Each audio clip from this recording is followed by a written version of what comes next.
बिस्मिल्लाहिर्रहमानिर्रहीम अस्सलाम वालेकुम। इस वीडियो में हम डॉन न्यूज़पेपर में से वोकैबुलरी के कुछ वर्ड्स सीखेंगे। ये वर्ड्स न्यूज़पेपर के एडिटोरियल और ओपिनियन के पेजेस से लिए गए हैं। न्यूज़पेपर की डेट आपको वीडियो के डिस्क्रिप्शन में मिल जाएगी। हम इन वर्ड्स के मीनिंग्स देखेंगे, उर्दू में भी, इंग्लिश में भी, सेंटेंस देखेंगे, सिनोनिम्स देखेंगे और पिक्चर्स भी देखेंगे कुछ इनको समझने के लिए। तो चलिए बढ़ते हैं उन वर्ड्स की तरफ जो आज हम सीख रहे हैं। 5 वर्ड जो आज हम सीखेंगे उनमें से पहला है गार्नर, दूसरा है हेफ्ट, फिर है प्लमेटेड, फिर है ह्यूब्रिस और फिर है फुटलूज।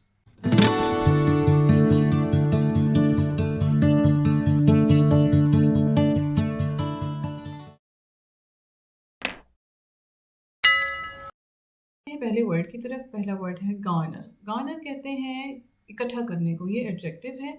और जैसे आप इस पिक्चर में देख सकते हैं कि एक माली है, खेत में है, ये यहाँ से गाजरें निकाल कर एक बास्केट के अंदर इकट्ठी कर रहा है। So garner is use to describe something which is collected.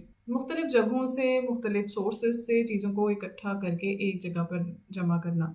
To obtain or collect something such as information or support etc. अब हम देखते हैं कि इसको सेंटेंस में हम कैसे इस्तेमाल कर सकते हैं। So all the information that we garnered has been kept on file। इसके सिनोनिम्स होते हैं acquire, accumulate, assemble, amass, gather। और नेक्स्ट वर्ड जो है वो है हेफ्ट। इससे पहले कि हम हेफ्ट का मीनिंग देखें, आई लाइक टू मेंशन कि आप प्लीज़ वीडियो को लाइक कर दें। It takes only a second to like the video.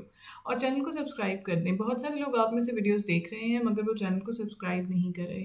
तो अगर आप चाहते हैं कि हम अच्छे से अच्छा कंटेंट आपके लिए लेकर आएँ तो आपको हमें सपोर्ट करना होगा। आप वीडियोज़ को ऑनलाइन देखा करें प्लीज़, और चैनल को सब्सक्राइब करें, वीडियो को लाइक करें, अपनी पॉजिटिव थाट्स कॉमेंट्स में शेयर किया करें और वीडियो को ज़्यादा लोगों के साथ शेयर करें ताकि और लोगों को भी इससे फ़ायदा हो। तो चलिए बढ़ते हैं हेफ्ट की मीनिंग की तरफ। हेफ्ट वर्ब है और हेफ्ट इस्तेमाल होता है किसी भारी चीज़ को उठाने के लिए, और carry something heavy from one position to another. जैसे the two man hefted the box into the car. इसके सिनोनिम्स होते हैं boost, heave, hoist, jack up या फिर अप हीव। बोझ, वजन या फिर भारी जिसामत की कोई चीज़, उसको हेफ्ट के लिए इस्तेमाल किया जाता है। नेक्स्ट वर्ड है प्लमेटेड। प्लमेटेड कहते हैं गिरने को। अगर कोई चीज़ परपेंडिकुलरली फॉल हो रही है ऊंचाई से तो उसको उसके लिए प्लमेटेड का वर्ड इस्तेमाल होगा। इसी तरह अगर किसी चीज़ में शार्प डिक्लाइन है या शार्प फॉल है तो उसके लिए भी हेफ्ट का वर्ड इस्तेमाल होगा। जैसे आप इन पिक्चर्स में देख सकते हैं, एक ऊंचाई से कोई शख्स गिर रहा है, दूसरा ये है कि एक एरो है डाउनवर्ड्स जो कि एक स्टीप डिक्लाइन को शो कर रहा है, स्टीप फॉल को शो कर रहा है। ये प्राइसेस में भी हो सकता है। So to fall suddenly and quickly from a high level और पोजिशन, तो उसके लिए जो वर्ब इस्तेमाल होगा वो है प्लमेट। जैसे कि share prices plummeted to an all time लो।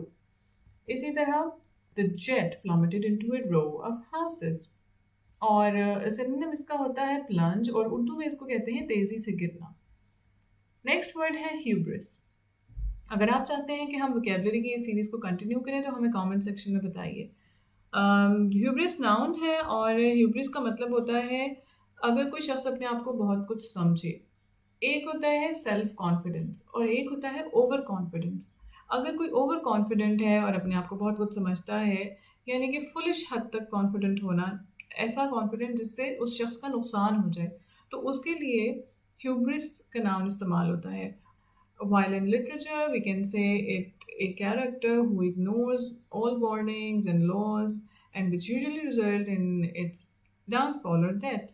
तो उसके लिए भी hubris का वर्ड इस्तेमाल होगा। जैसे कि हम इस सेंटेंस में देखेंगे, he thought he was above the law and was ultimately punished for his hubris। इसके सिनोनिम्स होंगे complacence या फिर ओवर कॉन्फिडेंस। उर्दू में इसको कहते हैं घमंड, ज़ोम, गुरूर होना, रौंद या फिर हद से ज़्यादा किसी शख्स को खुद एतमादी होना, तो उसके लिए ये वर्ड इस्तेमाल किया जाता है।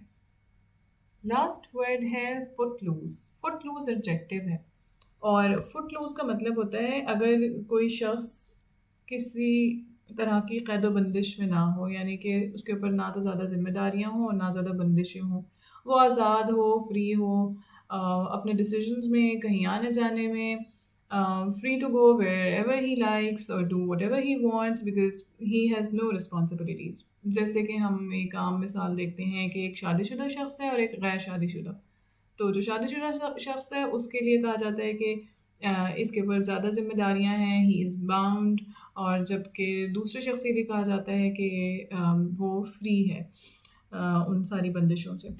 तो Umar was a footloose unemployed actor.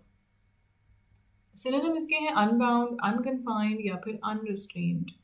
और बंदिशों से आज़ाद, बेलगाम भी कह सकते हैं, आज़ाद, बेफ़िक्रा, आज़ाद मंश।